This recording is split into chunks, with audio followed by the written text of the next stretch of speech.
లెక్కలు రావాలంటే దిక్కులు చూడకుండా తిని కూర అనేది మా అమ్మ చిన్నప్పుడు. అదేంది దృష్టి పెడితే కానీ మ్యాథ్స్ వస్తుంది, బెండకాయ తింటే మ్యాథ్స్ వస్తుందా అనుకునేదాన్ని. అదే అంటే బెండకాయ తింటే మతిమరుపు రాకుండా చదువుకున్నది మంచిగా గుర్తుంటుందంట. అందుకనేసి పెద్దవాళ్ళు అప్పుడప్పుడు బెండకాయ కర్రీ, బెండకాయ ఫ్రై తిను అని చెప్పేవాళ్ళు. కష్టమైనా సరే నేనైతే పచ్చివి కూడా తిన్నాను.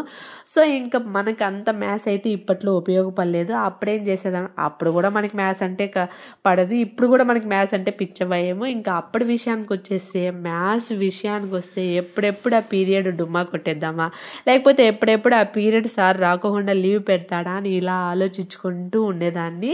ఇంకా వీడియో విషయానికి వచ్చేసి ఈరోజు బెండకాయ ఫ్రై చేస్తున్నాను కాబట్టి అప్పట్లో జరిగిన విషయం గుర్తొచ్చి మీతో షేర్ చేసుకుందామని షేర్ చేస్తున్నాను.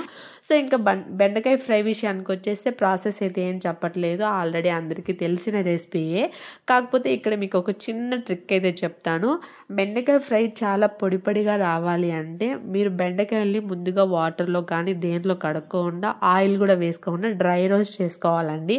అప్పుడే మనకి బెండకాయ ఫ్రై చాలా కరకరలాడుతూ అండ్ పొడి పొడిగా వస్తుంది. లాస్ట్లో కొబ్బరి పౌడర్ కానీ లేదా మీరు శనగింజల పౌడర్ కానీ ఏదైనా వేసుకోవచ్చు.